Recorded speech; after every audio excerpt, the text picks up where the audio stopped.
What's up, Rockstar? So a question I've thought about a bunch is, what update does Minecraft need? Yes, the update Minecraft needs, not what the players want, whether it be new biomes, animals, animal armor, villagers, villager emerald expansion, or anything else. Simply a need versus a want is the classic issue in today's society. So to figure this out, we need to travel back in time to May 17th, 2009. If you're not cultured enough to know what this date is, it's Minecraft's beta release date. This was the original game known as Java version today. When Minecraft was first released, it wasn't a game that you might think it to be if you weren't around during this time in the game's history. Before we go any further, we should state that Minecraft is in fact a sandbox game, so make sure to keep that throughout this video. When Minecraft was originally released, it was creative mode only. This is very different to the game that we know today, when we have the options of survival or creative mode to play in. First major update was on June 30th of 2010, when Minecraft went from beta to alpha, expanding upon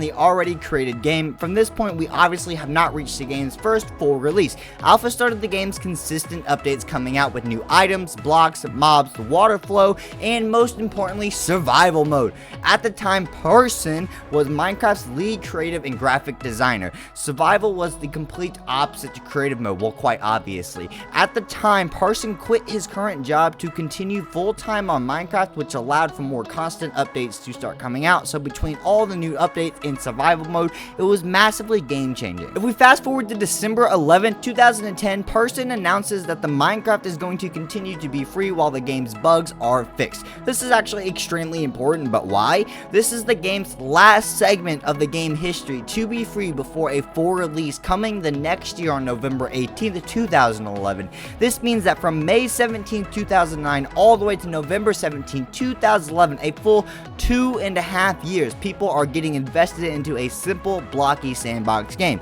See, don't forget that sandbox games are with a degree of creativity to interact, usually no predetermined goal or a goal set upon players.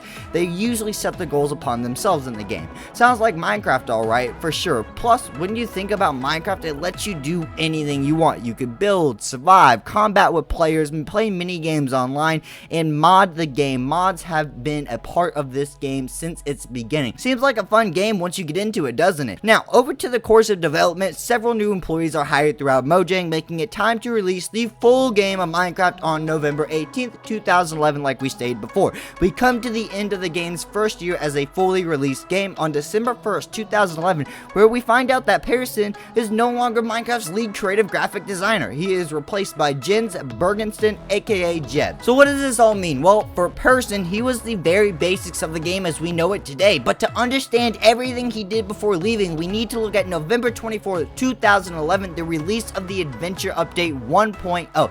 The update adds mobs like the Enderman, what I call annoyances, the silverfish and cave spiders, new blocks like stone bricks and bricks, their actual stair and slab forms of these blocks, more visuals like arrows being stuck in mobs, combat updates like critical hit, bows now have a hold charge, the sword parry, which is classic old school sign of peace in the craft, EXP orbs, mob attack animations, and the very first game boss, the Ender Dragon, with a proper end dimension ending, and creative mode. Yes, creative mode. You see, back in June 30th, 2010, when the survival update was originally added, creative mode was actually removed from the game until this update, adding it back and giving us the most basic and well-known version of Minecraft. This means Person set up everything known as classic Minecraft, the foundation of the game itself, a version of anybody who knows anything about the game at all would know. But how does this help here in 2023? Well, why was Minecraft really so popular? See, one thing you'll see across this entire video is that the freedom of doing whatever you want. No matter what version of Minecraft, they don't push you in a game to follow specific paths.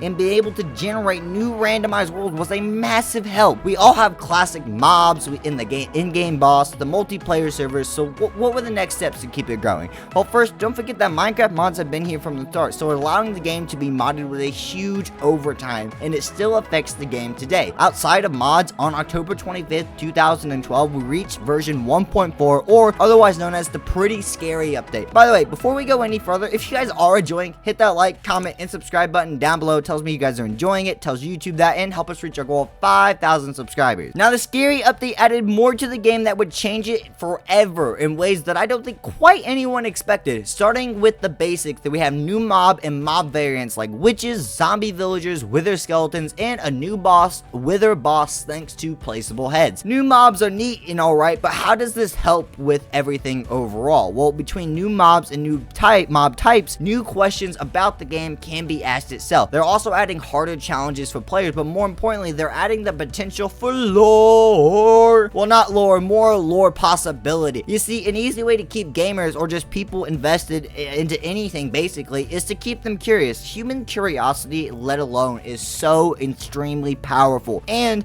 not long, 58 days to be exact, after this update's release, MatPat over on Game Theory makes his very first video of how much is Minecraft's diamond worth. Coming out on December 22nd of 2012, a YouTube channel with at the time only had 44,000 subscribers and who currently has 17.9 million subscribers as of today. So does this have any impact on the game itself? Considering the time that the video came out, probably not right away, but the video itself having over 9 million views today, it definitely could have had a impact eventually. Point of this is it's a massive setup for longer down the road. The rest of this update brings the biggest changes with commands and command blocks. Minecraft commands and command blocks are very well known to this day, opening endless possibilities as both of these are used absolutely everywhere in Minecraft today concerning online servers and self-made creations. What is all of this mean though? It considers to the world building that from Pearson has gifted. See, everything he's done has gifted the players the creative freedom to do what you want. This is still heavily supported through the continued use of bucket plugins, resource packs, mod packs, and eventually even data packs, opening up the game to even more than before, unlike a lot of other gaming companies. Game companies just do not like it when you mod their games and changing it. Now, usually this isn't a massive deal as it just makes games harder for modders to actually work on themselves, but it isn't always the case. Now, for example, Nintendo went after Point Crow for his multiplayer Zelda Breath of the Wild mod. They straight up just copyrighted some of his biggest videos, mainly anything concerning Breath of the Wild. Well, yes, this is legally they can do this. The gaming companies have come to expect to want and actually see videos sharing the game. Not only is it just good review and positivity for the game itself, it can actually produce more in sales. Minecraft, though, has never had a problem with this. In fact, to this day, it is still the most moddable game, if not the most modded game of all time. This is so important because from Minecraft 1.4 to 1.20, which is around today, each update has a very specific purpose, and you get the idea in each name, like the Pretty Scary update for 1.4.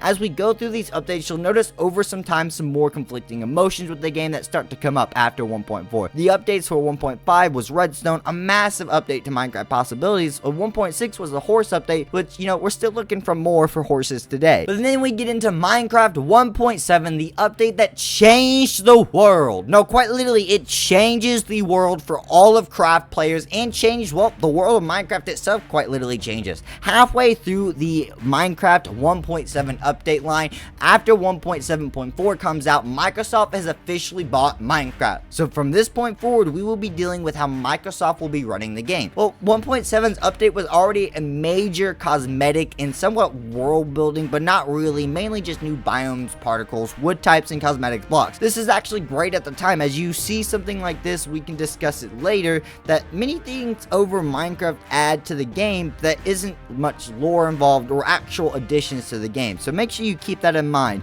Not much lore and not many real additions to the game, because it's kind of a key aspect to this entire video. See, technically, this was an absolute great update at the time, because with all the new biomes and the new wood, it was just a lot to explore, and there was nothing outside of that. You could see new things, but it wasn't great for the casual player. This was great though for update with builders, for new blocks, explore buildings, great way for servers to have more designs with more blocks, and overall basic creativity. But you will see as time passes, we start getting some more and more updates that aren't enjoyed as much or don't add as much to the game. 1.8 concerned new things concerning things to do with abandoned mine shafts, the new ravines, which all seemed like great additions overall. This update also helped with some village issues as well, but there were a lot of cosmetics. Also, 1.8 included Minecraft's worst boss, the Elder Guardian. It seems like an okay update overall, trying to cover each basis for an overall players, but this is not what was the big thing in Minecraft at this time. This update wasn't what was continuing to grow Minecraft. You see, back in the good old days of 2014 was the very first season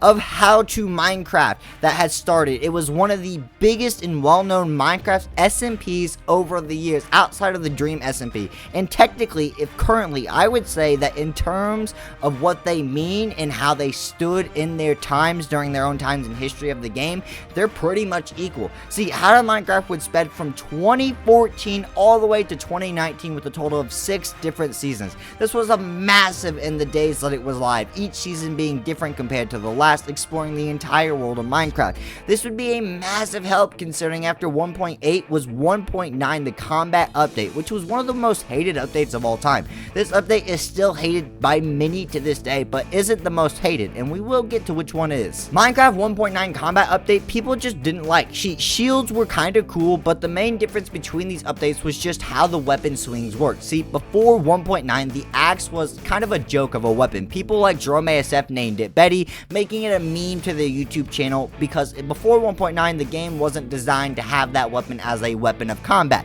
After 1.9 took away the ability to spam click weapons, it replaced it with a swing speed of weapons. What this means is having weapon timing was very, very needed. You had to time your weapons, and having weapon timing wasn't popular. This made hits weaker if your weapon timing was off and it wasn't applied whatsoever, but at the exact same time, it made axes disable shields, as well as axes did more damage than swords. However, they swing at a much slower speed. This would make both weapons viable, as well as being able to block bows and arrows with shields without having to place a bunch of blocks, but mainly the timing your hits was the massive uproar. This was one of 2 big upsets in Minecraft history. With people not liking the Minecraft update, a lot of different mini games or challenges would not be as fun, causing some players, to do other things, play other games, or straight up just quit overall. Now, this was not a massive impact. See, it wasn't until around 2019 to 2020 where Minecraft was considered to be dying, but we'll disprove that later on. Don't worry about that for now. Minecraft was a massive advantage, as we talked about, with being able to adapt to game to play mostly whatever you want with tons of options out there, whether it was modding or otherwise. And this was one of the things that would keep it afloat almost no matter what. See, Minecraft to this day still allows you to play on previous versions of the game as well, which was not something you can do on pretty much any game. And a lot of Minecraft players also never went past 1.12.2 a lot of the time. It's considered to be one of the best versions of Minecraft. But why though? Why would all that be? Why is 1.12.2 so incredibly good? Well, between certain mods only working on certain versions of Minecraft, YouTubers focusing on certain mods and let's plays and series that would end up playing on older versions of the game, this would really help throughout the years and really support the older versions being more popular than as some of the newer versions come out.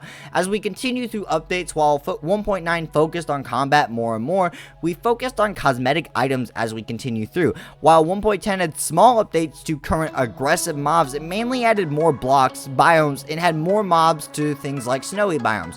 Adding passive mobs throughout these updates is kind of one of the big secrets and white lies of theirs, because a lot of players enjoy new basic wildlife, but none of these would add a new purpose to the world or even a new threat. People even suspect that the yearly mob vote that, people who play Minecraft around the world vote for was actually to be rigged. And, who knows actually at this point? We can't technically confirm or deny that ever. I mean, heck, 1.11 was really called the Exploration update, and on the surface it looks okay, it looks decent, but when you dive deeper it just doesn't look as good. This update was, the best thing about it was the totem of dying, except everything else around it was not great. It was neat but almost useless. You see, this added things like Vindicators, Vexes, and Evokers from the big, old Minecraft mansions that you find in roof forests, and they also added, llamas, that regular mob they keep adding in there. They also added things like Observers, which were kind of neat for redstone work, and a lot of people figured out a good way to use them. And there was also shulker boxes. You see, shulker boxes were good for storage, but you might be asking what the problem is. They gave you aggressive mobs like you wanted. While true, technically true, they also are so excluded from the regular world unless you actually go out after what they provide for you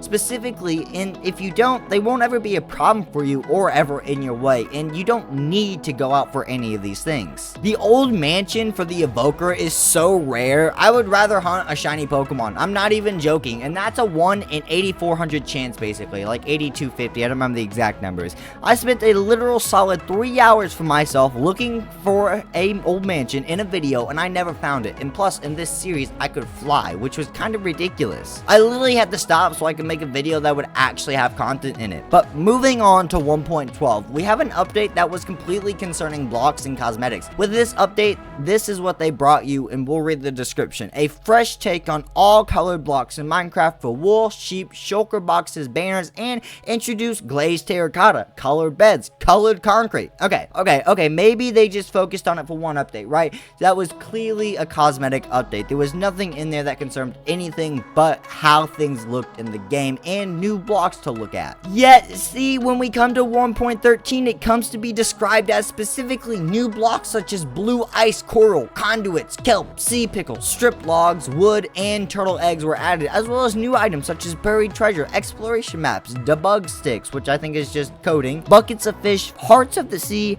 phantom membranes, tridents, and much more. Okay, so sunken ships give us a tiny piece for some more lore, but they don't give anything extreme outside of a map for loot, and it isn't even the same or equal to a desert temple in terms of loot. I think honestly it's not nearly as good. All of this stuff, the chaotic update, anything you look in the sea, as neat as it may be, a lot of it is just looks. That's all it is. You don't do a whole lot with a lot of those things added to the game itself. So once again, it makes the world, more lively, but it doesn't add anything for you to do, basically. There's no necessity to go look out for the sea ships or anything like that. If we roll around to 1.14, we get pillagers, which, if we're all gonna be honest, they're just not fun. They're not fun whatsoever. I don't care what you have to say, they're not fun. The idea is nice in a basis, but they give you real no loot one from their towers. It's not worth your time to fight them.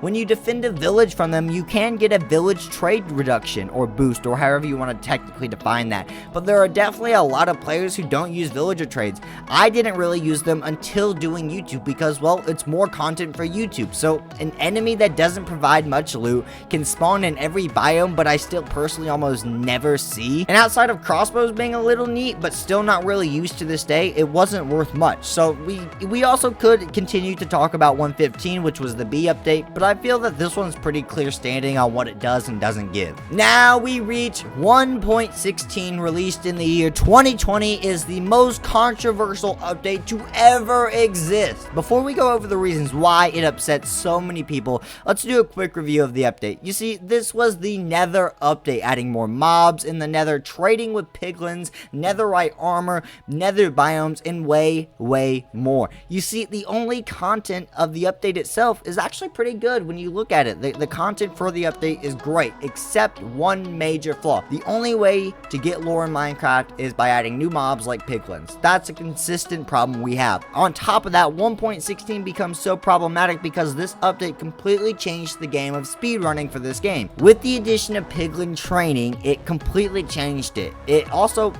quick side note, why not make like emerald armor instead of an entirely new resource to make it more useful outside of trading? Just a point to throw in there. Anyways, if you want to get into the super specifics to the problem with the piglin training, the RNG, and the speedrunning, I highly suggest Game Theory's video on Is Dream Speedrun Fake, because it covers basically the entire topic behind it. As well, I'll also reference this video at least one more time later in our video. It covers a lot of RNG, mathematics, and thing that can basically take the entire own video versus trying to shove it into this video as well. So by this point, we have hit the years 2019 to 2020, and if you remember, I said this was the time when people started having the notion that Minecraft was actually a dying game. Well, first, I am gonna prove that wrong, and let me explain why. You see, in 2019-2020, well, that was my junior and senior year of high school, only 2 years basically before the relaunch of this channel, and people thought Minecraft was dying. A lot of older fans of OG Minecraft Legends have grown up at this point. Newer games have come out, and updates for Minecraft have been a bit one-sided, constantly butting each other's heads.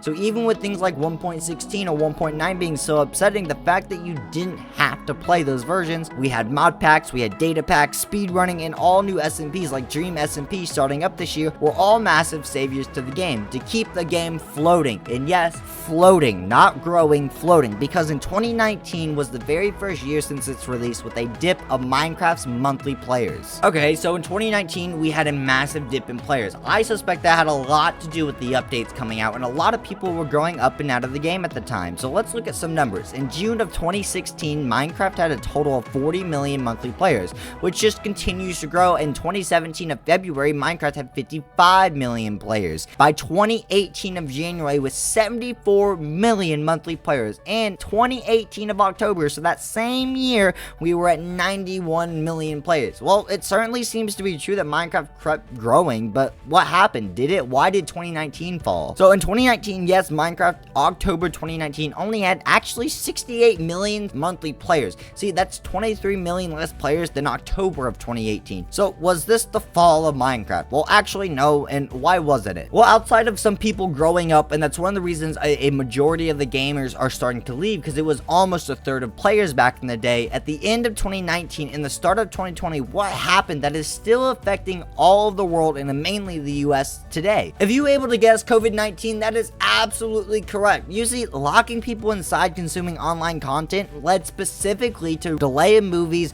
and the rise in more YouTube content being consumed. And because Minecraft is so diverse and moddable, it actually ends up content leading it to be Minecraft the biggest game on YouTube's channel in 2020, with the most views of 2020, while having 126 million players in May of that same year, and 141 million players in August of 2021, and by good old 2022, 171 million players. During the peak of COVID-19, Minecraft ended up having a 25% increase in the number of new players. Think about that. That's not returning players, that's not active players, that's new players who hadn't been on the game before. Between COVID, YouTube content, and all the possible mods for gaming on this game, it saved the game's popularity so much that in December of 2021, Minecraft crossed 1 trillion views on YouTube overall. Now that we're all caught up to today's time and the basic Minecraft history, the original question: